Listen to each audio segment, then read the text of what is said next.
Hey, what's up brawlers, and welcome to week 10 of the season 6 brawlhalla battle pass. Today I'm going to go through all the missions and explain how to complete them and the most effective way to getting them completed. First off, we have random legend wins. Now to complete this, you can play in any game mode. All you have to do is click that last legend for the select. It's random, and what it's going to do is it'll randomly select one of the legends that you have unlocked, and then you have to go and win as that legend for 5 different games, and that will count. It's probably easiest to do that in either free-for-all or friendly 2v2 because you do have some help if you're not as comfortable playing with your 1v1 capabilities. Next, we have hammer heavy damage, rocket lance light attack damage, and orb KOs. So the 2 legends I recommend playing this week, we have Scarlet, who has both hammer and lance, and then we also have Thor, who has hammer and orb. Unfortunately, it's not an orb and rocket lance legend, at least I can remember. So play Scarlet to get both of those missions done at once, or Thor to get both of these missions done at once. Next, we have get a KO in a 1v1 match before taking 50 total damage. So if we just hop into training to show you guys what 50 damage would look like, my recommend is I'd play a character that's really high defense because this stops you from taking as much damage. So someone like Magyar or Onyx has super high defense.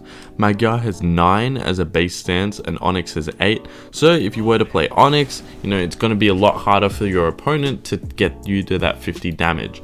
Playing someone with low defense is going to get you to that 50 damage a lot easier. It takes a lot less hits, and therefore you need to get kills by getting hit a lot less. So play someone with high defense, and that way you can take a few more hits before you actually lose that. So core I think has somewhat low or intermediate damage, and so if we just set his damage up to 50, you can see it's really light yellow. It's a very, very light yellow. So that's how much damage I would need to have taken before I killed him. So you can obviously kill people with 0 damage taken. That would be the dream. The easiest way to do this would definitely be versing like people in 1v1s who are just AFK. But you might not get that chance. Just play a character you're comfortable with.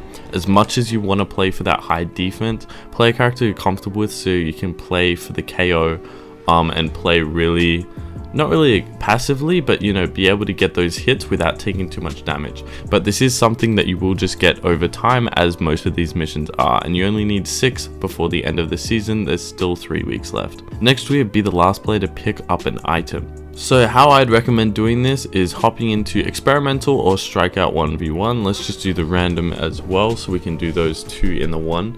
And then we'll load into a game shortly.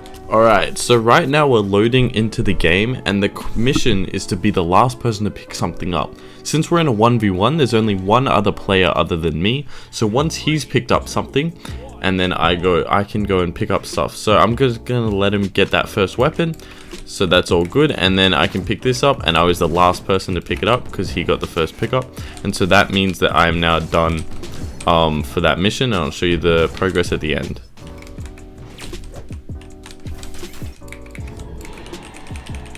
Got my slide charge mission as well.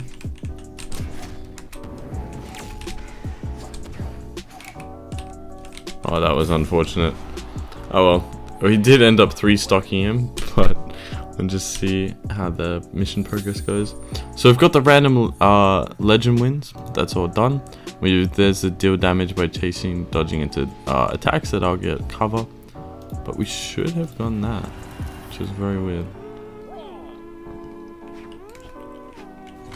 Alright, they got first pickup in this one.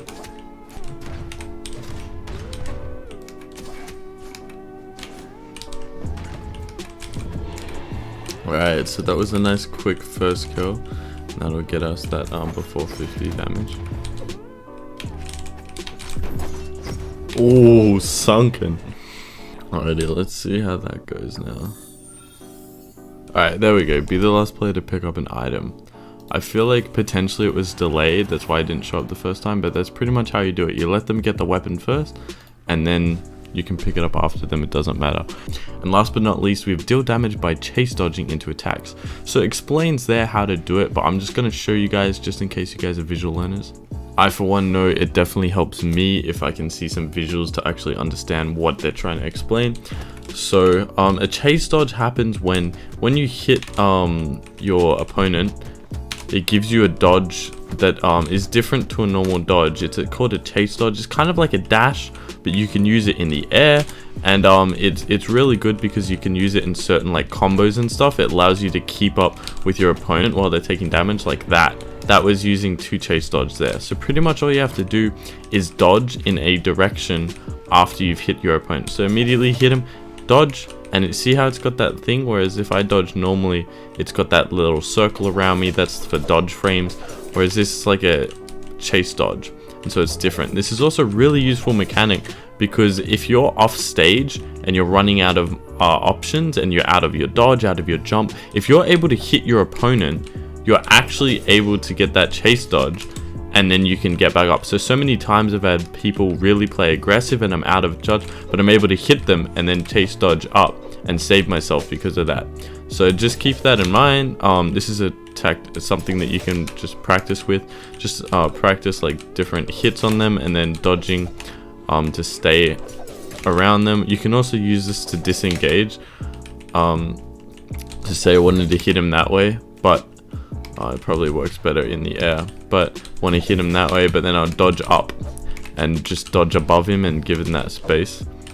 So hitting him across, but I'm dodging up, and it just gives me some space.